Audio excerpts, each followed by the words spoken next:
Pemirsa, MK telah mengeluarkan putusan gugatan dan sengketa Pilpres 2019. Tahapan Pilpres 2019 sejatinya telah berakhir. Kini waktunya bagi para politisi dan elit untuk menatap masa depan bangsa, mengubur permusuhan dan kembali menjalin persatuan Indonesia. Bagaimana para elit dan juga politisi menjalin rekonsiliasi dan juga merangkul perbedaan agar tidak menjadi penghalang persatuan Indonesia selanjutnya. Sudah bersama dengan saya di studio ada Usman Kansong, Direktur Komunikasi Politik TKN. Bang Usman, selamat pagi. Terima kasih telah bersama kami di Meja Pagi Berantem.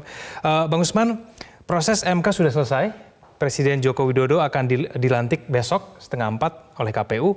Pekerjaan utama sekarang adalah menyatukan kembali yang sudah terbelah. Nah, ini apakah sudah strategi dari TKN untuk rekonsiliasi politik, untuk menyatukan kembali masyarakat yang sempat terbelah selama Pilpres kemarin, Bang Usman? Ya, tanggal 30 Juni KPU besok akan menetapkan presiden dan wakil presiden terpilih. Dan kami terus mencoba melakukan rekonsiliasi, melakukan komunikasi dengan ya BPN, tapi BPN-nya sudah bubar kan begitu ya. Ya, jadi dengan teman-teman di koalisi atau bekas koalisi sebelah begitu kan, itu tetap dijalin. Yang utama adalah mencoba ada pertemuan nanti Pak Jokowi dengan Pak Prabowo. Betapapun simbolisnya itu sangat penting. Akan ada tapi Bang Usman. Ya, kita upayakan, insya Allah ya, insya Allah itu akan terwujud begitu.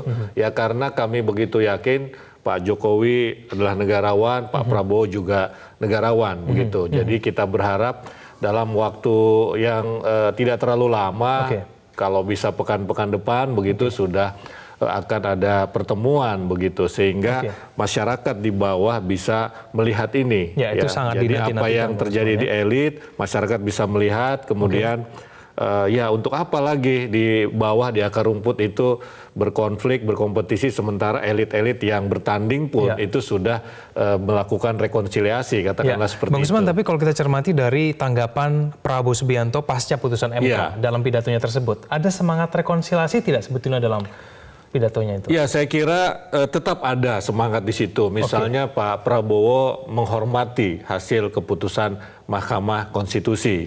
Ya, memang tidak ada ucapan selamat kepada Pak Jokowi, tapi saya kira dengan menghormati itu sebetulnya ya tanpa mengatakan ya, walaupun kita berharap ada ucapan yang verbal begitu, ya tetapi itu kami menganggap tidak masalah lah begitu ya, kami menganggap tidak masalah.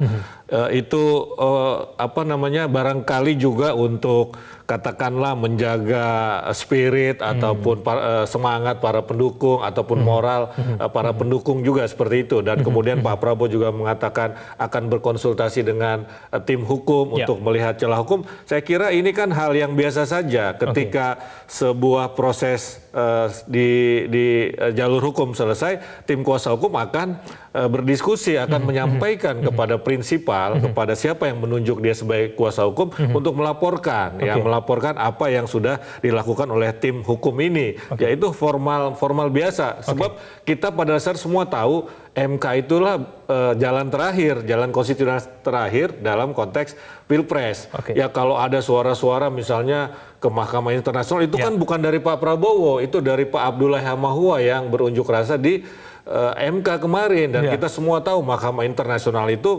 memperkarakan misalnya konflik ataupun sengketa di antara dua negara, misalnya soal perbatasan. Kita dulu pernah membawa kasus dengan Malaysia, si Padan Ligitan misalnya. Ada juga ICC namanya, International Criminal Court itu.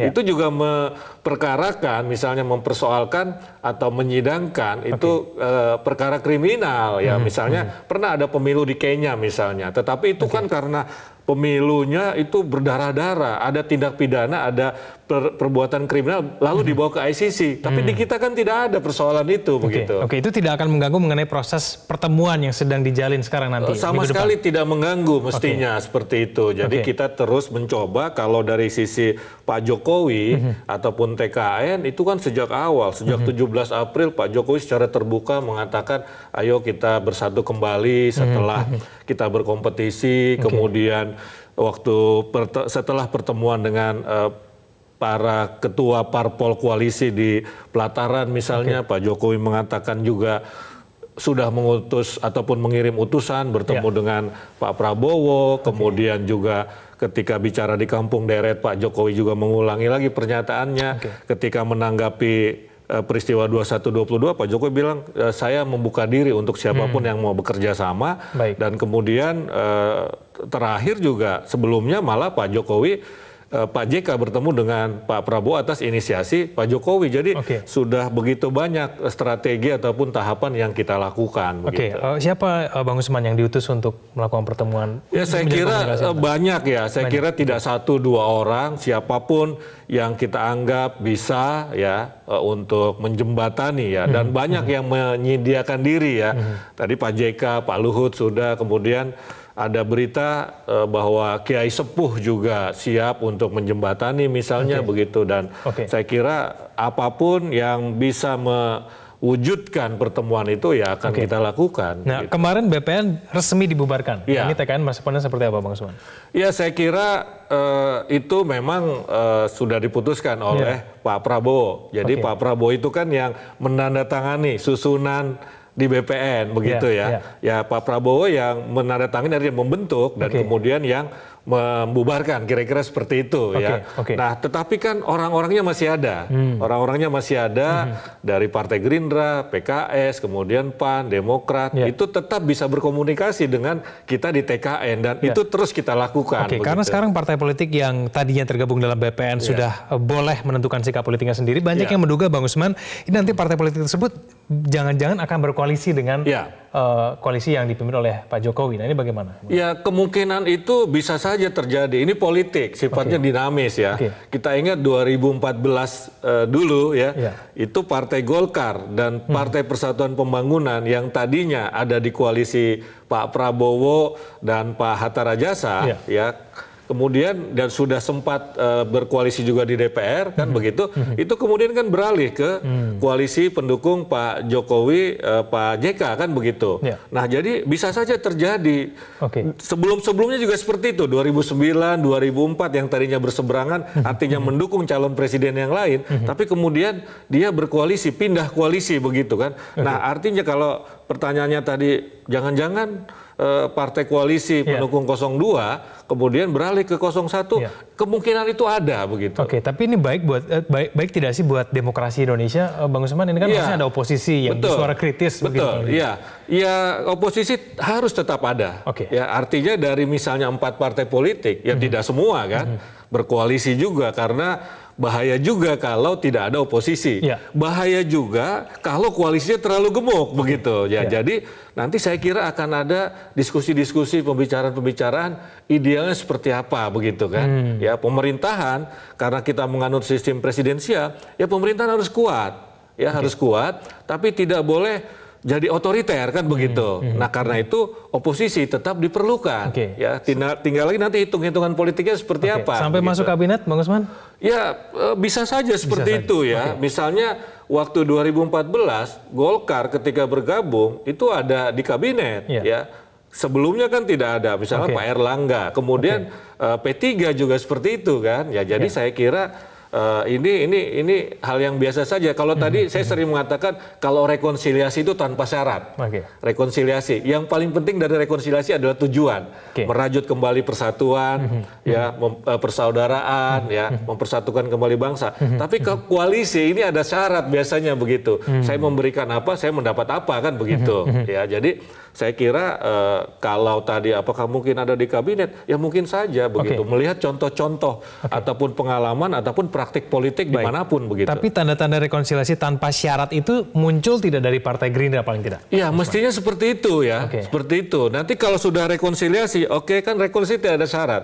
Nah dari rekonsiliasi bisa saja berlanjut ke koalisi kan begitu, ya bisa saja. Tinggal selangkah lagi lah kira-kira begitu. Kan? Bang Usman, ini kalau kita cermati mengenai dinamika di media sosial ya, pendukung dari 02 mungkin masih banyak yang tidak terima begitu, masih menyatakan berbagai kesempatan begitu itu curang, tidak layak untuk kemudian dinyatakan menang. Nah ini bagaimana kemudian bisa merangkul orang-orang yang mungkin ditafsirkan sebagai orang yang tidak mau menerima hasil putusan dari MK? Ya, tentu saja kita mengimbau ya, Pak Jokowi kemarin dalam statementnya di Halim itu sudah mengatakan itu, saatnya kita bersatu, tidak ada lagi 01 dan 02 kan seperti itu. Itu upaya merangkul sebetulnya ya. Kemudian saya kira di akar rumput juga melakukan hal yang sama. Alim ulama, tokoh masyarakat ya itu melakukan hal yang sama begitu. Dan saya kira untuk apa lagi ya hal seperti itu. Kritis tentu saja harus kita rawat kekritisan masyarakat terhadap pemerintahan begitu kan. Ya, tetapi saya kira ini kan akan berbeda. Mungkin dulu 2014 sampai 2019 itu konflik dalam tanda petik di medsos terpelihara. Kenapa? Karena memang Pak Jokowi ini kan akan mencalonkan lagi 2019. Ya, maka kritik sangat keras, bahkan fitnah dan segala macam ditujukan kepada Pak Jokowi. Tapi sekarang kan Pak Jokowi tidak mungkin mencalonkan lagi. Iya kan? Jadi saya kira mestinya secara otomatis ya tensinya turun karena Pak Jokowi nggak akan mencalonkan lagi. Tapi mungkin tidak itu terjadi kalau pemimpinnya belum bertemu nih antar dua pemimpin ini. Bisa saja terjadi tanpa pertemuan pemimpin, tetapi akan lebih baik karena kita lihat bahwa sistem budaya kita itu kan masih melihat pimpinan, masih menjadikan pimpinan sebagai teladan begitu. Nah, karena itu betapapun simboliknya pertemuan itu menjadi penting karena itu bisa menular ke akar rumput. Artinya dari elit yang baik ini menular ke akar rumput begitu. Baik, kita nantikan pertemuan antara Prabowo Subianto dan Joko Widodo. Terima kasih Bang Usman. Terima kasih sama-sama. Selamat pagi. Pemirsa jangan kemana-mana, kami akan kembali usai jeda berikut ini. Terima kasih.